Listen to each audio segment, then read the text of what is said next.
everyone, this is KHonestReviewHub, and today I have the 40-gallon BLACK+DECKER compost tumbler to review.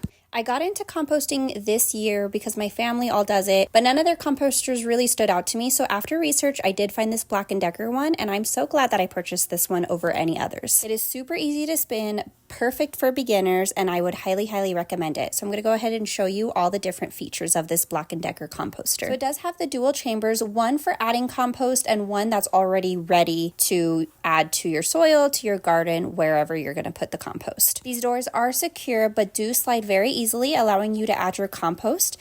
And then in this one, it's all empty. I don't have anything in that one yet, just as I started this year. Composting is very rewarding, as usually these scraps would go in the trash. However, these scraps from my garden are going straight into the compost to add to my soil later. So I have some tomatoes, some zucchini, some banana scraps, some eggshells, all of that good stuff. I'm just going to go ahead and dump it in, and then I'm going to tumble it and show you just how easy it is to do. Now, tumbling is super easy. I'm not using a ton of pressure, and I do feel like I have a good amount of compost in there. There are two vents on both sides, so this BLACK+DECKER composter does get hot. It is black, it is in the heat, but there is some ventilation in there as well. On the side, there is a little lock lever which locks the composter in place in case when you're adding your compost, it's not going to move around, or if you just want to lock it in place in between adding your compost. Now I'm going to show you what my compost looks like. So again, we have the two sides. This is where I add the compost, and you can see kind of in there all of that good, grainy, healthy, earthy compost. And then this side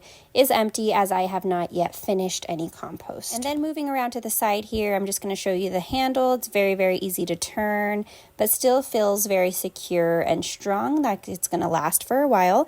And then here's the little lock lever which keeps it in place. And on the side here, you have a little QR code that gives you a composting guide so that you know what to compost, what not to compost, what to do, do's and don'ts, all of that kind of stuff. One other thing I want to mention real quick is assembly. So my BLACK+DECKER composter came assembled from where I purchased it. However, usually it doesn't, and I have heard that most composters, including this one, are very difficult and timely to assemble. So just keep that in mind when purchasing one. I was very grateful to have this assembled for me already, but I didn't assume it was going to be assembled, so I was ready to take this on. I love composting. I love composting all of my garden scraps, actually having them go somewhere versus the trash and the landfill. I would highly recommend this composter if you are new to composting, or if you're not. I love it. It makes composting very easy, and I would highly recommend it.